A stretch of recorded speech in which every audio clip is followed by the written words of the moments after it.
एक बहन ने 20 सालों में अपने भाई की कलाई पर 20 बार राखी बांधी थी कि ताकि उसकी बहन पे कोई भी मुसीबत आए तो उस मुसीबत की घड़ी में सबसे पहले उसका भाई ही साथ दे, उस मुसीबत की घड़ी में उसका भाई ही साथ खड़ा हो। लेकिन यहाँ मुसीबत उसकी बहन पे नहीं बल्कि उसके भाई पे ही आया था। भाई की मुसीबत को दूर करने के लिए उसकी बहन अपने भाई के पास आता है, तब वह भाई नहीं बल्कि कसाई बन जाता है और उन्हीं हाथों से अपनी बहन को बेरहमी से कत्ल कर डालता है, जिस हाथों में बहन ने 20 सालों में 20 बार राखी बांधी थी। यह दरिंदा भाई कौन था जो अपनी बहन को बेरहमी से कत्ल कर डाला था? आइए कहानी में आगे जानते हैं। नमस्कार दोस्तों, मैं हूं अंकुश। आज की सच्ची कहानी जो आप सुन रहे हैं यह कहानी उत्तर प्रदेश की है और उत्तर प्रदेश में एक ज़िला है अमरोहा और इस अमरोहा ज़िला के गाँव पचोखरा की यह कहानी है। पचोखरा गाँव में दिनेश चौधरी का परिवार रहता है। दिनेश चौधरी की उम्र 55 साल थी और उनकी पत्नी का नाम बीना चौधरी थी, वह 50 साल की थी और इन दोनों के 2 बच्चे थे, एक बेटा और एक बेटी। बेटी की उम्र 25 साल थी और इनका नाम नेहा चौधरी थी और बेटा का नाम अंकित चौधरी था जिसका उम्र 20 साल था। होता यह है कि जो बीना चौधरी का पति दिनेश चौधरी है, जब उनके दोनों बच्चे छोटे छोटे थे, बेटी सिर्फ 7 साल की थी और बेटा 2 साल का था, उसी दौरान दिनेश चौधरी अपने घर से कहीं चला जाता है। बीना चौधरी अपने पति को ढूंढने की बहुत कोशिश करती है, लेकिन लाख कोशिश के बावजूद भी उनका पति घर वापस नहीं आता है। उस दौरान बच्चे बहुत छोटे छोटे थे। बेटी सिर्फ 7 साल की थी और बेटा सिर्फ 2 साल का था। पति के गुम हो जाने के बाद उनकी ज़िंदगी में दुखों का पहाड़ टूट जाता है, उनकी ज़िंदगी में मुसीबतों का पहाड़ खड़ा हो जाता है। लेकिन इस मुसीबत की घड़ी में उनका साथ देता है उनका देवर, और उनका देवर का नाम कमल चौधरी होता है। कमल चौधरी अपनी भाभी और उन दोनों बच्चों को पालन पोषण करता है, बल्कि पालन पोषण ही नहीं बल्कि उन बच्चों को अपनी बेटी की तरह पालता है और उन दोनों बच्चों को पढ़ाई लिखाई भी कराता है। धीरे धीरे बच्चे बड़े हो चुके थे, लेकिन बीना चौधरी का पति दिनेश चौधरी का कुछ पता नहीं चल रहा था। पता नहीं दिनेश चौधरी किस हालत में है और कहाँ पे है। शायद यह दुनिया में जिंदा है भी या मर चुका है, इसके बारे में किसी को कुछ पता नहीं है। बीना चौधरी की बेटी अब 25 साल की हो चुकी थी और वह नोएडा में MBA की तैयारी कर रही थी और साथ में वह जॉब भी कर रही थी और दिल्ली की लक्ष्मी नगर में वह किराए के मकान में रहा करती थी। और बेटा अंकित अब 20 साल का हो चुका था, वह घर पे ही अभी पढ़ाई कर रहा था। अंकित अपने मामा के गांव अक्सर जाया करता था क्योंकि उनका जो मामा का लड़का था जिसका नाम अक्षय चौधरी होता है, उन्हीं की उम्र का बराबर का था। अंकित चौधरी को अपने मामा के गाँव रहना अच्छा लगता था, इसीलिए वह अक्सर अपने मामा के गाँव ही चला जाता था और कई दिनों तक अपने मामा के गांव ही रहता था। तारीख थी 18 जनवरी 2021। अंकित अपने मामा के गांव में ही था। अंकित के जो मामा का लड़का है जिसका नाम अक्षय था, यह दोनों मिलकर उसी गांव की एक नाबालिग लड़की को किडनैप कर लेता है। फिर नाबालिग लड़की के साथ यह दोनों गैंग रेप करता है। गैंग रेप करने के बाद उस नाबालिग लड़की को धमकी देता है कि अगर यह बात तुमने किसी को भी बताई तो तुम्हें जान से मार डालेंगे, और इसके बाद उस लड़की को छोड़ देता है। वह नाबालिग लड़की अक्षय को तो पहचानता ही था क्योंकि अक्षय तो उसी गांव के रहने वाला था, और अंकित को भी पहचानता था क्योंकि अंकित अक्सर अपने मामा के गांव जाता था और कई दिनों तक अपने मामा के गांव में ही रहता था। इससे वह नाबालिग लड़की दोनों लड़के को पहचानती थी। वह लड़की रोते हुए अपने घर पे जाती है और रोते हुए सारी बात अपनी माँ को बताती है। वह महिला दलित परिवार से थी और वो लोग काफ़ी गरीब थे।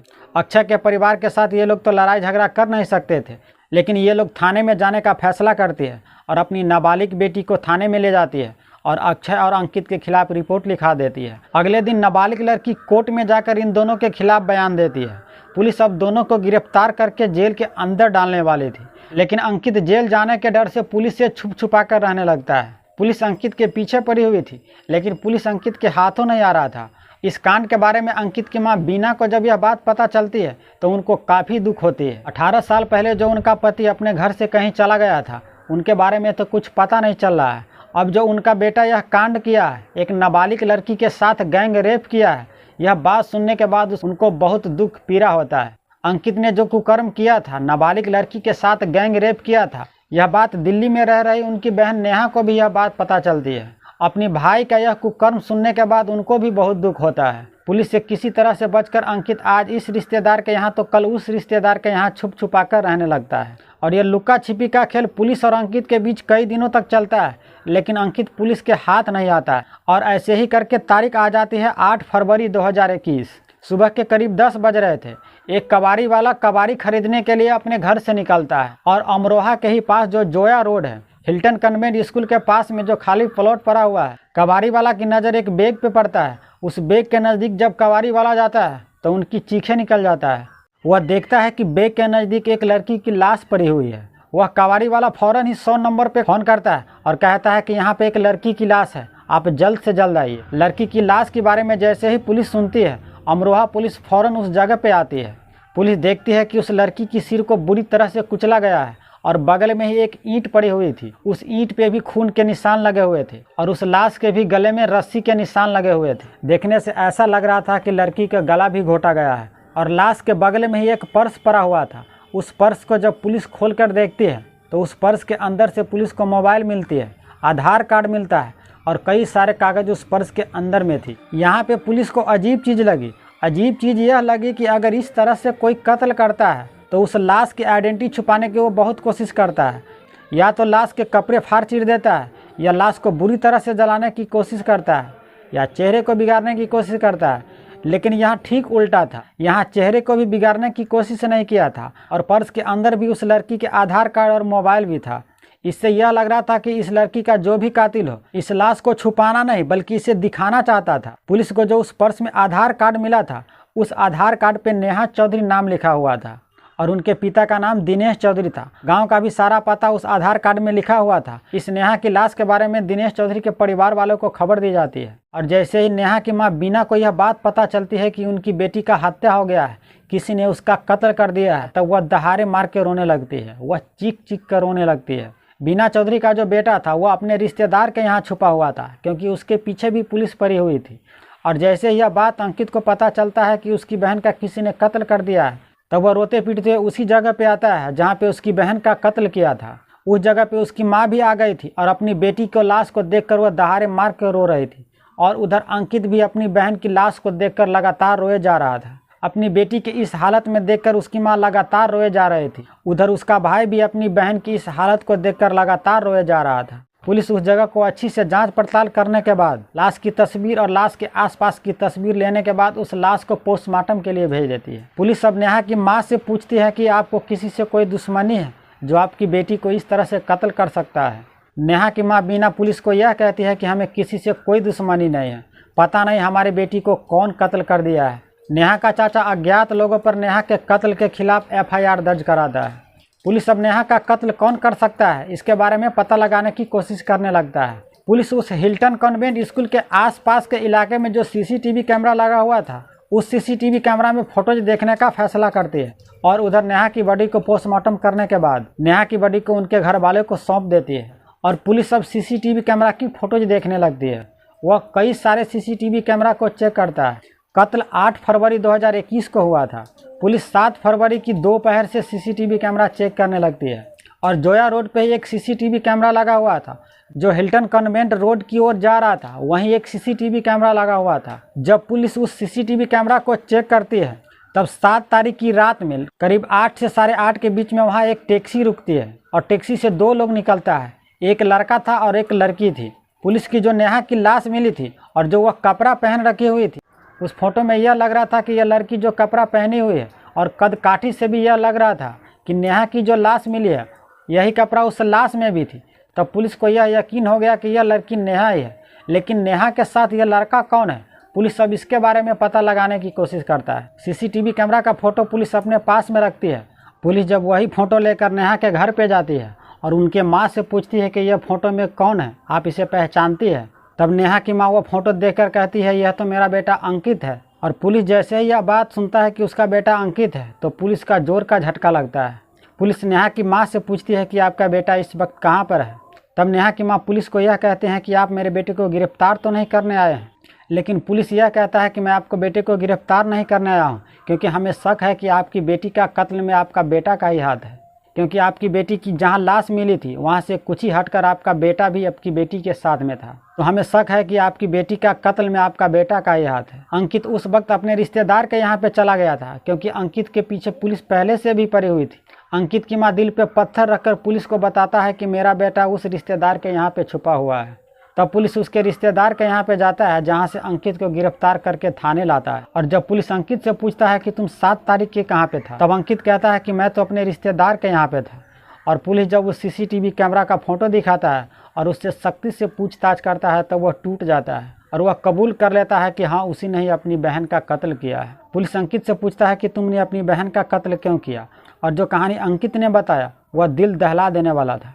अंकित ने पुलिस को यह बताया कि रेप केस उस पर जो चल रहा है, पुलिस बार बार उसे पकड़ने के लिए उसके घर पे आ जाती थी, कभी रिश्तेदार के यहाँ पे आ जाता था, इसलिए वह छुप छुपा कर रह रहा था। और छुप छुपा कर रहते रहते वह तंग आ चुका था। वह यह सोचने लगता है कि इस मुसीबत से कैसे पीछा छुड़ाया जाए। वह कई दिनों सोचने के बाद यह सोचता है कि अगर हम किसी का कत्ल कर दे और इस कत्ल का इल्ज़ाम उस नाबालिग लड़की के माँ बाप पे लगा दे, तब वह जेल में जा सकता है और इस तरह से मैं छुटकारा पा सकता हूँ। फिर अंकित ने यह सोचा कि अगर हम किसी दूसरे को कत्ल कर देते हैं, तब नाबालिग लड़की के माँ बाप को फंसाना बहुत मुश्किल होगा, क्योंकि यह वह साबित ही नहीं कर सकता कि रेप केस के बदला लेने के लिए यह इसका कत्ल किया है। तब अंकित सोचता है कि क्यों न हम अपनी बहन का ही कत्ल कर दे और अपनी बहन का कत्ल का सारा इल्ज़ाम उस नाबालिग लड़की के माँ बाप पे लगा दे। अंकित 7 फरवरी को सुबह में किसी दूसरे के मोबाइल से अपनी बहन को फ़ोन करता है और अपनी बहन को कहता है कि तुम्हें तो पता ही है कि मैं किस मुसीबत में हूँ और इस मुसीबत से तुम मुझे छुटकारा दिला सकती हो।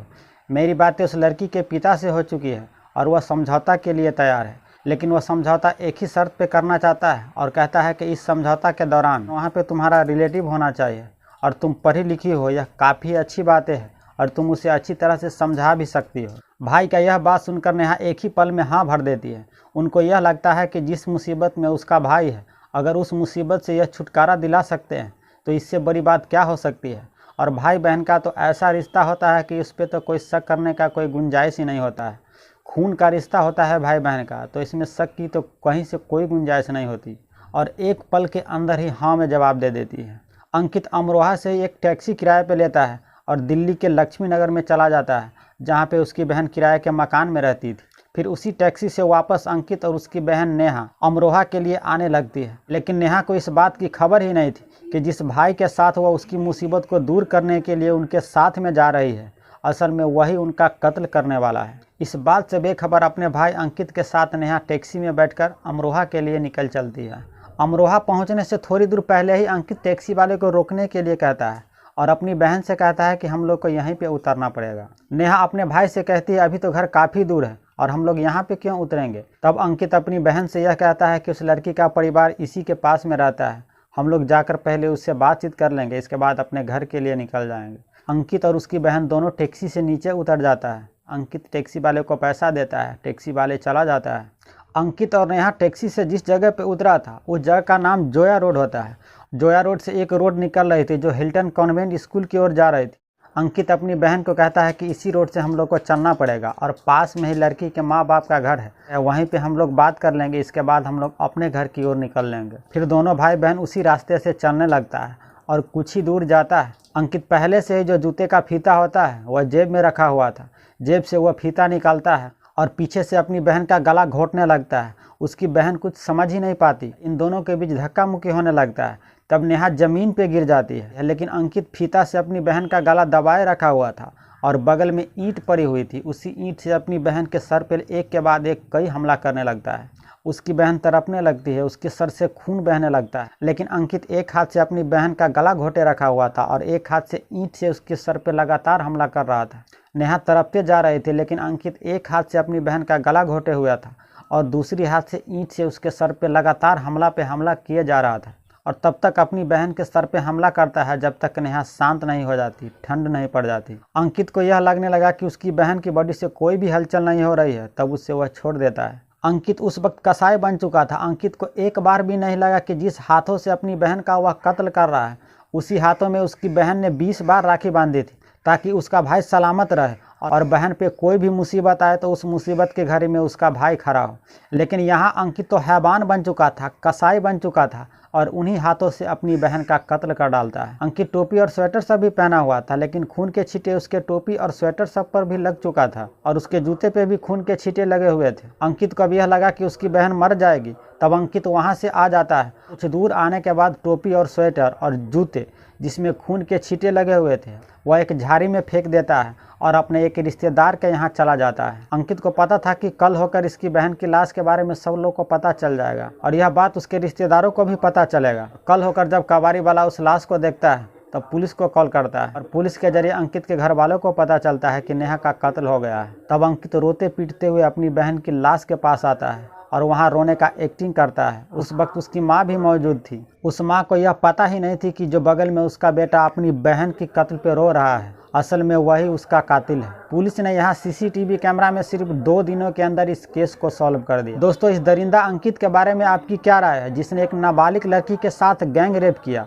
फिर अपनी बहन का बेरहमी से कत्ल किया? इस अंकित के बारे में आपकी क्या राय है, प्लीज़ आप कमेंट में ज़रूर बताइए। तो यह थी आज की सच्ची कहानी। दोस्तों, हम आपसे अगले वीडियो में मिलते हैं। तब तक आप अपना और अपने पूरे परिवार का ख्याल रखिए। जय हिंद, जय भारत।